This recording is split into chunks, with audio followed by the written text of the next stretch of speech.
মেঘটা কত সুন্দর, তাই না বন্ধুরা? সুন্দর জিনিসের কদর আমরা প্রত্যেকেই দিই, যত যাই বলি না কেন।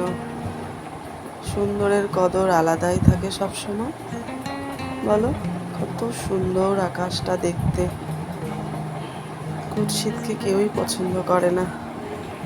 চলো দেখো, আমার পেঁপে গাছে পেঁপে হয়েছে, একটু বড়ও হয়ে গেছে। ভাবছিলাম হবে কি হবে না, হয়ে গেছে বড়।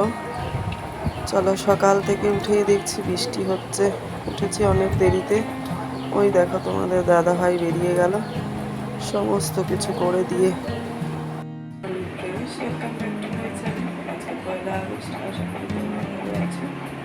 আমিও আছি মোটামুটি আগের থেকে। তোমাদের ছোট্ট একটা ব্লগ দিই, সকাল থেকে উঠে যা যা করার সব দাদা ভাই করছে, কিচ্ছু করতে পারছে না। ভাগ্য, কথা বলতে কষ্ট হচ্ছে। ব্রেকফাস্ট করে দিয়েছে, কি দেখাচ্ছে, ডিম টোস্ট করে দিয়েছে। ছেলেরও জ্বর গতকাল বিকেল থেকে, ও ডিম টোস্ট খাবে, মেডিসিন খাবো, তারপরে মায়ের ছেলে। বাড়ির অবস্থা খুবই খারাপ। তোমাদের সাথে এইটুকু শেয়ার করার ছিল। তোমরা হয়তো ভাবছো দিদি কেন, বোন কেন কোনো ভিডিও দিচ্ছে না। গত রোববার বিসন্ধ্যা থেকে বিছানায় পড়ে গেছে। এত শরীর খারাপ গেছে কদিন ধরে। কাল থেকে ব্যথা আপনাটা নেই, কিন্তু শরীর প্রচণ্ড উইক।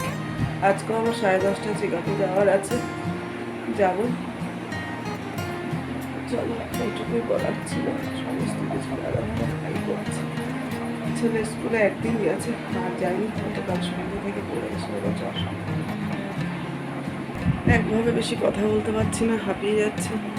মা এসেছিল গত শুক্রবার দিন, সেই ভিডিওগুলো সব করা রয়েছে, কিন্তু এডিটিং করার মতো ক্ষমতায় আমি ছিলাম না।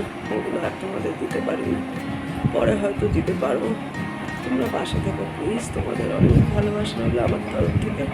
তোমরা পাশে থেকো, ভালো থেকো, সুস্থ থেকো, টাটা।